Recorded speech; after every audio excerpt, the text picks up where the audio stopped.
Hi again, everyone. We're back in the studio to continue working to create a portrait head in porcelain, in my case, from soft pattern pieces or shapes of slabs in clay. So the last time we left this, it looked more like a flattened pillow-like egg on a cylinder, a hollow cylinder, with all the newspaper left inside. And since that time, I've removed the newspaper. I made a hatch in the back. The hatch is literally almost like carving a jack-o'-lantern lid, an angled cut so that the section that I'm removing has the potential to come back in and connect to the rest and be reconnected as one solid piece. If I cut perpendicular, that circle would likely fall through into the opening. So I've done that. This is what I removed from there. Took out the newspaper just from the head, the top. Into the flattened shape of it, I made a few sketches on the front to show strategically where I wanted to have movements into the general shape of that egg-like form. So for instance, I drew a line to divide the front into 3 sections. You know, I recommend that anyone that's not familiar with the anatomy of the head download or just really have on your phone through your search engine a diagram that I always find by putting in proportions of a human head for artists. And there are many versions of this diagram, but what it shows are simple, the way all human heads are designed, the design we all have in common. And it shows how things line up, how the corners of the eyes, a line can be drawn down to the width of the nostril, the center of the eye, corner of the mouth. So if you observe these sort of simple proportional relationships in the bust that you're building, you may not capture the essence of portraiture, but you will certainly have it look human, okay? So it's something really important to have on hand as you're building. So in that diagram, it talks about breaking the head down into zones so you can plan for where the features go. So one is the brow line, and then there's another section where the eyes and the nose, and then the mouth and the chin in the bottom section are a third. So I made a sketch, sort of sketched onto the general shape, especially where the eyes went, the brow, and then the trapezoidal form that I wanted to delineate between the nose and the chin where the mouth lives. So I made that line drawing in the front. Then I start working with tools after removing the newspaper into the hollowness. A lot of the stretching tools that I have are things that can be bought from the craft store, like this wooden egg to paint at Easter time, but the untreated wood makes a really nice material for wet clay because it doesn't really stick to the porous wood. They make at the sculpture or ceramic supply wooden balls on sticks that are really good as extensions of your hands for stretching more evenly outward. You could use soft ribs as well. You know, fingers are fine. It's just you don't want to compromise the integrity of this compressed sheet by putting a lot of peaks and valleys with finger touching into it. So I'm always trying to find ways to stretch evenly to preserve the structural integrity of the soft form. Okay, so I would begin with this kind of egg shape, and it allows me to really stretch in and outward against the seam of that egg. Before I begin stretching, I want to make sure, after pulling the newspaper out, that the internal seam is compressed, and if there are any gaps from where I joined it on the outside, that I fill them with a soft coil material, and compress that new material in to really make sure that the seam can withstand the stretching that I'm about to do. Okay, so the seams are structural even though they're weaker because they were scored and slipped, and the slip is still a little wet. So I'm just going to make sure they're nice and strong before stretching. Then where the brow line is, I know I can really stretch out from that pillowy shape to create more volume this way that really represents more of the human head, like you see I've already done here. The jaw form. Another key moment from a proportional standpoint is halfway through the shape is where the jaw comes up. So I stretch into the egg to create the jaw and bring it up. And that is where the ear will be as well, halfway back from the front to the back. Okay, both sides. Eventually, I want to move to the front and stretch really specific volumes or the architecture of the human head into the general shape of this sort of more generalized egg shape. So one thing I do is I take the egg and I press in to create the wells of the eyes. So I'm imagining the skull and the negative space there. Of course, all the tissue of the eyeball and the things behind the eyelids that are coming out from there we'll do later. So into those, and then I might take this same kind of tool or one of these balls on a stick, and I can stretch in the cheeks, push out in that one area, the chin. Okay, can really push out and really start to create the real information of the head, which is not a generalized egg shape. It has a lot of forms within that form. At some point when I have the main proportion, massing, those sub-features, that trapezoidal shape, I'm going to go into where I drew it, and then with my fingers on the outside, my inside hand can push out just to push pressure there to make that a distinct form that will live between the nose and the chin. Okay, so I want to do that too. So then there's going to be a point where I want to deal with the features and opening them up to create, the eyes, the nose, and the mouth. So to simulate what I've already kind of done on the head, I've got some pieces of clay that will allow me to move it in a similar way. So I can hold it up closer to the camera and you can see. So this is the generalized thing about pressing in to create the negative space. If I were going to make a closed eye, then I want to think about the space. It's a little bit weird to think like this, but the space or the shape of the space that is between, that describes the space between my upper lid and bottom eyelid when they're closed. So that space, if we were in person, I would irritatingly poll you when you're in front of me to try and get you to come up with the name of what that shape is. But one way to describe it is like a U shape. So that describes that really thin space between the closed lids. So I'm going to make a cut that shape into the center of this depression. So I have my knife here, my sharp knife, and I'm going to just cut it all the way through. So you can see I cut those slits into the center. So now, when I want to create the illusion of the closed eye, I'm going to hold the corners again so I can go into the head and push behind. And I'm stretching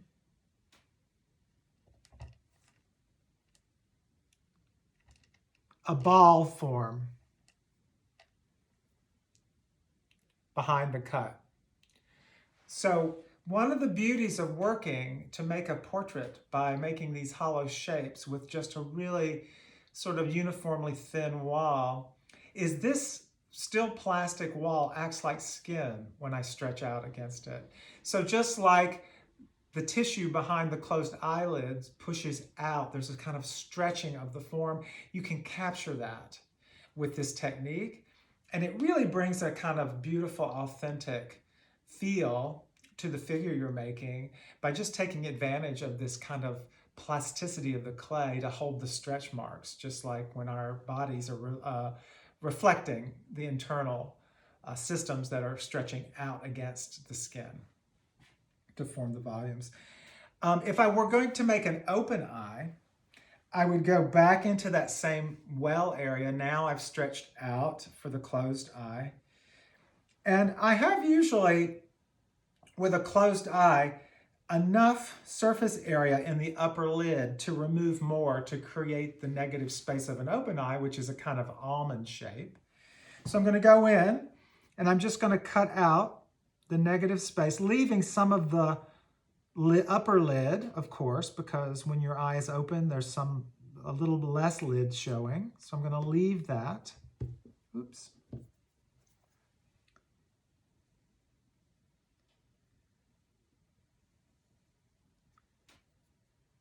Okay, so this is what I came up with. Now immediately when you look at this, you will see at the edge something very inauthentic, which is the thickness of the material of the basic shape, the egg shape that we use for the head. That thickness of that wall is much thicker than the skin that we expect at the eyelid. It's a very thin, soft edge of skin there before it reveals the open eye. So before I work back into the openness of the head with the next layer behind the cut that I just made, I'm going to actually alter the thickness at the edges of this opening to be more like the thickness of skin at the eyelid. So I'm going to start at the front and scoop out material up into the upper lid and down into the lower lid, almost like I'm carving out kind of a rounded egg cup kind of form behind as I'm cutting. So I'm cutting down, scooping out. My left hand would be inside the head to kind of excavate away the cut material through the interior of the head. And now I can cut up there, sloppily so.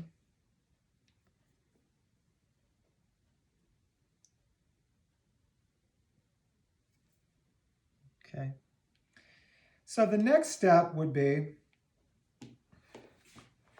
to, now that I've made it thinner and more believable as thickness, I want to, before I deal with the layer, locking the layer behind, I'm going to go in with some moisture, maybe a little, I use these kind of, they're rubber tip tools in different shapes that are very soft, that allow me to, in the wetter clay, compress it and make a softer kind of edge. The knife leaves a very harsh cut, which I do not want to communicate that at the eyelid. I want it to feel soft like the edge of that sort of thin skin there. So I'm just taking moisture and I'm working that edge to make a more convincing skin-like edge there before I come in with the next development of layer behind. Okay, so I'm just going to work that. I'm doing the quick version just for the demo. Okay, once I've treated that, I can start to think sculpturally of how to create the illusion of an eyeball behind the open eyelids. So I would encourage you to think about every aspect of this as being developed consistently in the same language or technical language that we're using, which is those pattern pieces in the soft slab of clay, the flat shapes that become three-dimensional shapes. So for the layer of eye, I'm going to take some soft slab, which I have some wet clay here.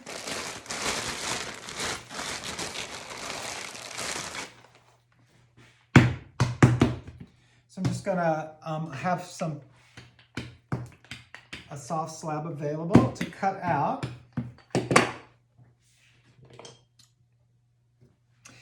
Two ovals will be the flat shapes that are just larger than the opening of the open eye here. Okay, they don't have to be exact.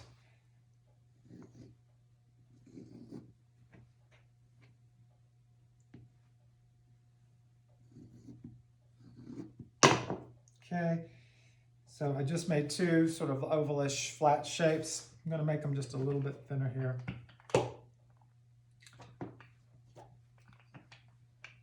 Using my little rolling pin. Okay, so now I'm going to take my flat shapes inside the head. Okay, you would go inside and register them from the inside, and I'm going to push the flat shape into the well I created when I scooped out and make a ball that comes in to register right behind the eyelid. So I'm going to take my other flat shape and do the same.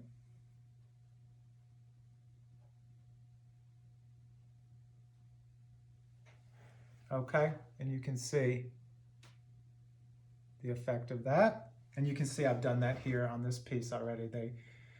They have the layers behind. Talk about the mouth next. So the mouth, I've indicated in this piece that trapezoidal form. The nose would be above and the chin would be below, and this is that trapezoidal form. So in that form, which is here, you can create the mouth. Again, you could start by drawing a straight line from the center of the pupil down to find the corner. So that will help me register. Okay. I want to make a closed mouth, so my closed mouth would also require me to think of what is the shape of the line that separates closed lips. It's not a straight line. It acknowledges the volumes of the lips getting fuller toward the center line of the body. So it starts sort of more straight and then acknowledges that volume like the letter M. Okay. So I could sketch that first just to make sure.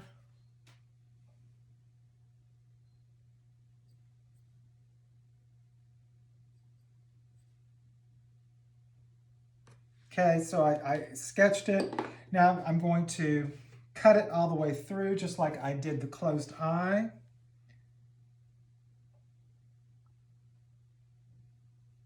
Okay, just cut the line. Now I would go inside the head, hold it on, my inside hand is behind to push out. My outside hand is supporting at the corner so I can isolate the pushing to just between here to deal with the mouth. So as I push from inside, you can see I open the form to reveal the thickness of the wall. So I like to talk about this head project as having the possibility to be a Mr. Potato Head kind of version. Nothing wrong with that, but in Mr. Potato Head, you may remember you attach all the features on top of a shape. So the mouth would be on top of this sort of potato-like shape, just like we had a kind of potato-like shape. But that's not really representational of what a mouth is really doing. A mouth is a very complicated form that occurs as a transitional form. It starts on the surface and then it begins to develop as it's moving into the inside. So by pushing behind the cut, I reveal the thickness of this still plastic material that's in the wall that can be manipulated into lips that start the form of the mouth. So I might take some of it and I'm just rolling up and I'm taking that bottom material and rolling it out.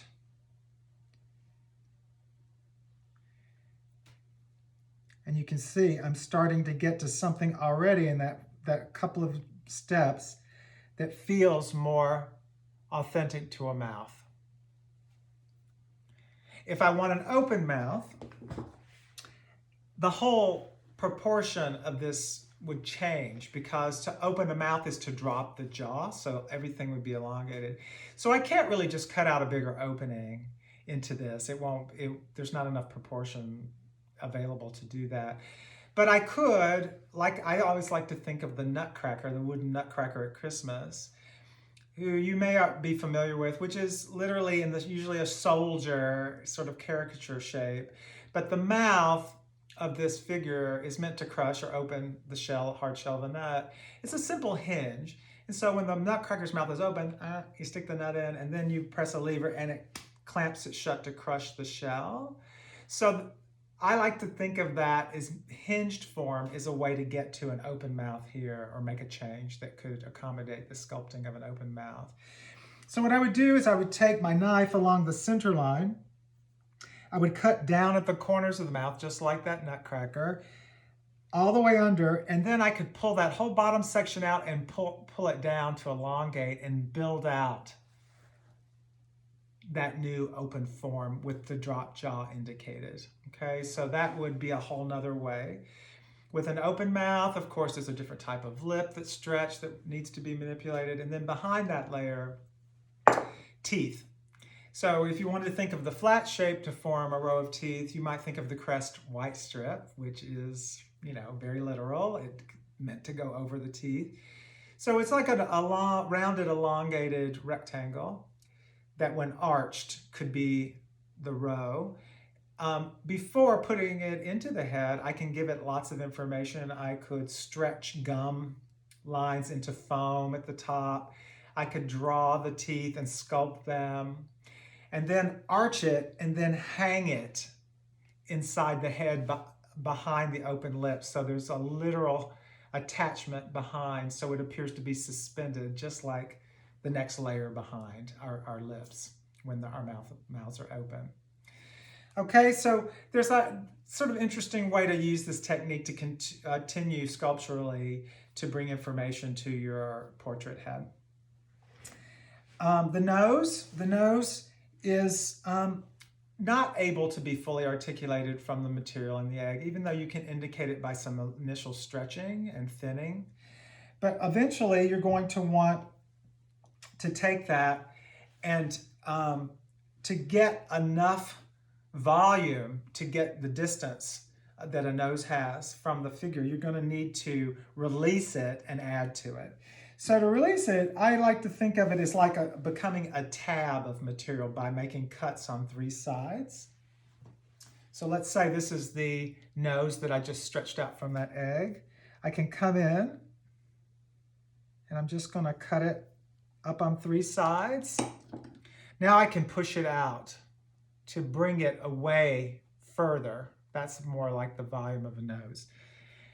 While it's away, I can get access to this tab of material and I can pinch.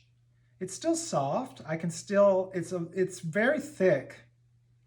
And I can take this existing material and sculpt more of the nose by pinching it. What I will need to do are add triangular pattern pieces to the sides to lock in the volume by adding new material. Before I do, I have a large dart. That's this negative space. So if I wanted my face to be narrower than it has been to capture more of the essence of my portrait, I could push in and make, a narrowing of the form before locking it in with my new panels, okay? So use every negative space as a chance to make proportional changes by, just like you can when you're making a dart in your clothing, when you're altering clothing. Okay, so that leads me to this stage. My chin has been added to with another hollow soft form.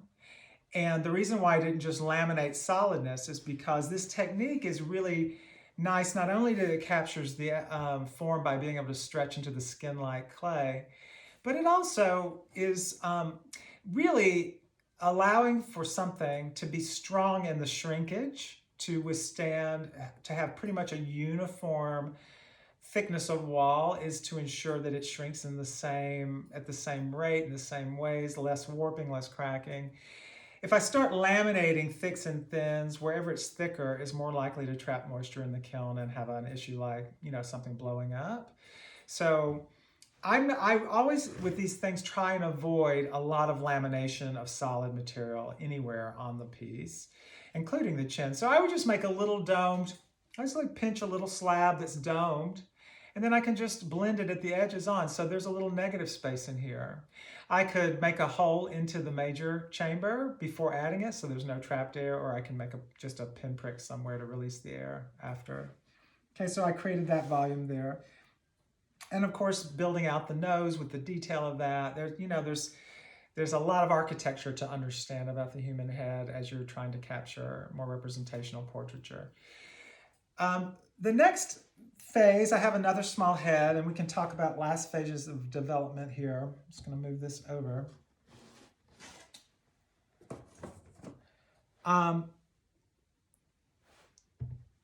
So this one, you can see, has been developed a similar way. I made 2 soft, flat shapes that I pinched into shallow dishes like ears. And an ear, a human ear, looks like maybe it was made of a soft sheet of clay. It's very folded and very soft. So I think it's very easy to give information to the ear off the head as a separate piece. When it became manipulated in a rough way by just sort of folding and stretching, I took that little shape and I attached it to the side, halfway back.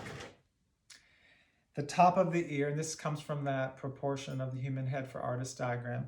The top of the ear relates to you can draw a line from the brow back to find the top of the ear, from the bottom of the nose back to locate the bottom, and then the center line is halfway back at the jawline. So that'll give you the size and the position. I took that little soft shape and I scored and slipped it on, and then I began to work into the head because the ear isn't just sitting fully on top. It also has a way it goes in to the space inside the head, like the canal. And there's actually a folded part that kind of comes and goes in. So, you begin working it attached to the head, and you can make a lot of changes and develop a detail over the drying cycle, just like you would with the whole portrait. After the ears are on, you can then start to think about the hairline and the hair. So just like the rest, if I started with something like this larger one, where it's just that sort of developed scalp, really, or skull, that's a nice strong dome structure that I can add more material to, but I want to avoid laminating solid material. So for instance, my hair, which is very short on the side, there may not be much added material. I can almost carve texture. It's so close to my scalp that it reads very, very much just as the same plane as my scalp. But it does go to a more volume at the top, like a faux hawk, we call it. It's like a thin. So there's some volume and a shape that's different from the head. So when I wanted to build that, I would cut into the original. I put the ears on so I can define the hairline. I drew the hairline. And then in the front part from ear to ear, I made a cut all the way through. I then popped up what was the scalp to reveal the space. And then I put a new panel of material in that starts the volume of the hair. So it just kind of lifts up, and then I laminate a new panel, and then I can start building up the form of the hair and have the reveal there. So I can add these soft panels of clay to the side. I've got two sort of soft fin-like forms I added there. And I'm going to start against that soft material. I can keep building up. And I'm creating a hollow form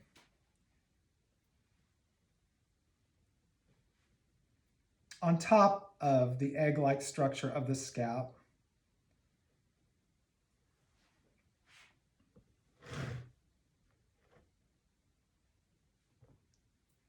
Okay, so eventually I will be able to close this in. I don't want it to collapse into solidness.